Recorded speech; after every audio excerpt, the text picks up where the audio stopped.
കർത്താവിൻ്റെ മഹത്വമുള്ള നാമം വാഴ്ത്തപ്പെടുമാറാകട്ടെ. അനുഗ്രഹിക്കപ്പെട്ട ഈ നല്ല പ്രഭാതത്തെ ഓർത്ത് ദൈവത്തെ സ്തുതിക്കുകയും വാഴ്ത്തുകയും ചെയ്യുന്നു. ഈ പ്രഭാതം കൂടെ കാണുവാൻ കർത്താവ് ഇടവരുത്തിയ ദൈവത്തിൻ്റെ മഹാകരുണയ്ക്കായിട്ട് ദൈവത്തിന് സ്തോത്രം ചെയ്യുകയാണ്. ഈ സന്ദേശം കേൾക്കുന്ന എല്ലാവർക്കും ഇതൊരു അനുഗ്രഹമായി മാറട്ടെ എന്ന് ഞാൻ കർത്താവിൽ ആശിക്കുകയും പ്രാർത്ഥിക്കുകയും ചെയ്യും. മർക്കോസ് എഴുതിയ സുവിശേഷം 8-ാം അധ്യായം 3-ാം വാക്യം. ഞാൻ അവരെ പട്ടിണിയായി വീട്ടിലേക്ക് അയച്ചാൽ അവർ വഴിയിൽ വെച്ച് തളർന്നു പോകും. അവരിൽ ചിലർ ദൂരത്തു നിന്ന് വന്നവരല്ലോ എന്ന് പറഞ്ഞു. ഈ വാക്യങ്ങൾക്കായിട്ട് ദൈവത്തിന് സ്തോത്രം ചെയ്യുകയാണ്. യേശു കർത്താവിൻ്റെ പരസ്യ ശുശ്രൂഷ കാലഘട്ടത്തിൽ തിരുവചനം കേൾക്കുവാൻ വേണ്ടി യേശുവിൻ്റെ അടുക്കൽ വന്ന പുരുഷാരത്തോടുള്ള ബന്ധത്തിൽ പറയുന്ന ഒരു ഭാഗമാണ് നമ്മൾ വായിപ്പാൻ തക്കവണ്ണം ഇടവന്നത്. ഇവിടെ ശ്രദ്ധിച്ചാൽ അറിയാൻ പറ്റും, ഏകദേശം 3 ദിവസത്തോളം യേശുവിൻ്റെ അടുക്കലിരുന്ന് ദൈവവചനം കേട്ട പുരുഷാരം. അവർക്ക് ഭക്ഷിപ്പാനൊന്നും ഇല്ലായ്ക കൊണ്ട് യേശു അവരെ ശിഷ്യന്മാരുടെ അടുക്കൽ വിളിച്ചിട്ട് പറയുകയാണ്, ഇപ്പോൾ 3 നാളായിട്ട് എന്നോടുകൂടെ ഇവർ പാർക്കുന്നു. അവർ ഭക്ഷിപ്പാനൊന്നും ഇല്ലായ്ക കൊണ്ട് എനിക്ക് അവരോട് അലിവ് തോന്നുന്നു. ഞാൻ അവരെ പട്ടിണിയായി വീട്ടിലേക്ക് അയച്ചാൽ അവർ വഴിയിൽ എന്ത് ചെയ്യും? തളർന്നു പോകും. അപ്പോൾ യേശു അവർക്ക് ഒരു വിധത്തിൽ പറഞ്ഞാൽ ഒരുപക്ഷെ അങ്ങനെ ചിന്തിക്കേണ്ട ആവശ്യമുണ്ടോ എന്നൊക്കെ നമ്മൾ എന്ത് ചെയ്യും? ചിന്തിക്കും അല്ലേ? അങ്ങനെ ഒരു ചിന്ത ആവശ്യമുണ്ട്. അവർ പോകുന്നെങ്കിൽ പോകട്ടെ, ഇല്ലെങ്കിൽ അവർ വഴിയിൽ വീണാലെന്ത്, തളർന്നാലെന്ത്, എന്ത് സംഭവിച്ചാലും എനിക്ക് പ്രശ്നമില്ലെന്ന് ചിന്തിക്കാം. എന്നാൽ യേശു അങ്ങനെ വിട്ടില്ല അല്ലേ? എന്നെ കേൾക്കുന്ന പ്രിയ സ്നേഹിത, പ്രിയ സഹോദരങ്ങളെ, ഒരു കാര്യം ഞാൻ പറയാം. നമ്മൾ പലപ്പോഴും നമ്മൾ തകർന്നു കാണാൻ ആഗ്രഹിക്കുന്ന മനുഷ്യർ നമ്മുടെ ജീവിതത്തിന് മുമ്പിലുണ്ട് അല്ലേ?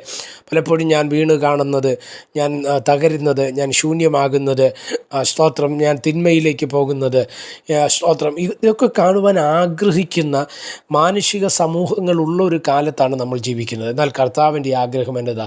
നീ വഴിയിൽ വീണ് തളർന്നു പോകാതിരിപ്പാൻ. സ്തോത്രം, ഹല്ലേലൂയ. അത് കർത്താവിന് ആശങ്കയുള്ളൊരു വിഷയമാണ്. നീ തളർന്ന് പോകരുത്. അതുകൊണ്ടാണ് വഴിയിൽ തകർക്കുന്ന പലതും ഉണ്ടല്ലേ? സുവിശേഷ ഭാഗങ്ങളിൽ തന്നെ നമ്മൾ ശ്രദ്ധിക്കുന്ന സമയത്ത് ബൈബിൾ ഇങ്ങനെ പറയുന്നു, യെരുശലേമിൽ നിന്ന് യെരിഹോവിലേക്ക് പോയൊരു മനുഷ്യൻ, അവൻ വഴിയിൽ കള്ളന്മാരുടെ കയ്യിൽ എന്ത് ചെയ്യുകയാണ്? അകപ്പെടുന്നു. അവർ അവനെ ഉപദ്രവിച്ച് അർദ്ധപ്രാണനായിട്ട് വിട്ടേച്ച് പോകുന്നൊരു സാഹചര്യത്തെ നമുക്ക് കാണുവാൻ തക്കവണ്ണം കഴിയും. എന്താ അതിൻ്റെ അർത്ഥം? ഒരു കാര്യം നിങ്ങൾ ശ്രദ്ധിക്കുക, വഴിയിൽ അപകടങ്ങൾ പതിയിരിപ്പുണ്ട്, വഴിയിൽ കള്ളന്മാരുണ്ട്. എന്താണ് അവൻ നിങ്ങളെക്കുറിച്ച് ആഗ്രഹിക്കുന്നതിനെ? തകർക്കുക എന്നുള്ള ലക്ഷ്യത്തോടു കൂടെ. എന്നാൽ അവിടെ ശ്രദ്ധിക്കണം, വഴിയിൽ തകർക്കുവാൻ കള്ളന്മാരുണ്ട്, ഉപദ്രവിച്ചു അർദ്ധപ്രാണനായി വിട്ടേച്ചു പോകുന്നു. എങ്കിലും ഒരു കാര്യം നിങ്ങൾ ശ്രദ്ധിക്കുക, വഴിയിൽ ദൈവത്തിൻ്റെ കരുതൽ നല്ല ശമരിയാക്കാരൻ്റെ രൂപത്തിൽ വെളിപ്പെട്ടു വരികയാണ്. അതുകൊണ്ട് ഈ സന്ദേശം കേൾക്കുന്ന നിങ്ങളോട് ഞാൻ ആത്മാവിൽ കൈമാറുകയാണ്, നിങ്ങളുടെ ജീവിതത്തിനകത്തും ഉദ്ധാരണങ്ങളെ നടത്തുവാൻ കഴിയുന്ന ഒരു ദൈവം ഇന്ന് പ്രഭാതത്തിൽ നിങ്ങൾക്ക് വേണ്ടി വെളിപ്പെട്ടു വരാൻ പോകുകയാണ്.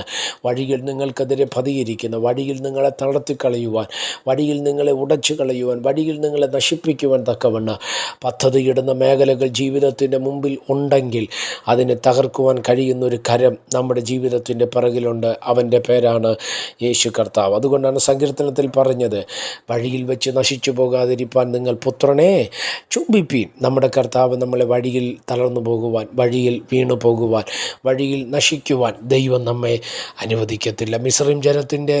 മിസ്രൈമിൻ്റെ ഇടയിൽ നിന്ന് ഇസ്രായേൽ ജനത്തെ പുറത്തെടുത്ത് മരുഭൂമിയിലൂടെ ദൈവം നടത്തുമ്പോൾ അവർ വഴിയിൽ തകർന്നു പോകാതിരിപ്പാൻ മന്ന കൊടുത്ത്, വെള്ളം കൊടുത്ത്, പകൽ മേഘസ്തംഭമായി, രാത്രി അഗ്നിത്തൂണായിട്ട് അവരെ നടത്തിയ ഒരു ദൈവമുണ്ട്. അവിടെയും വഴിയിൽ കരുതുന്നൊരു കർത്താവ്. ഇന്ന് പ്രഭാതത്തിൽ അവിശ്വാസത്തോടെ ഈ വചനത്തെ സ്വീകരിക്കാം. നിന്നെ വഴിയിൽ വിട്ടേച്ച് പോകുന്നവനല്ല ദൈവം. നിന്നെ എവിടെയാണ് എത്തിക്കേണ്ടത് അവിടെ എത്തിക്കുന്നത് വരെ കൂടെ ഇരിക്കുന്ന ഒരു കർത്താവ് ഇന്ന് പ്രഭാതത്തിൽ നിങ്ങൾക്ക് വേണ്ടി വെളിപ്പെടാൻ പോകുകയാണ്.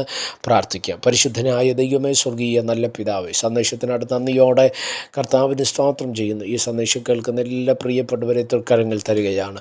അവിടുന്ന് ചെറുകടിയിൽ മറയ്ക്കണം. അത്ഭുതങ്ങളെ കർത്താവ് ചെയ്യും. മഹത്വം അങ്ങേക്ക് യേശു കർത്താവിൻ്റെ നാമത്തിൽ തന്നെ. ആമേൻ. എല്ലാവരെയും ദൈവം അനുഗ്രഹിക്കട്ടെ. God bless you.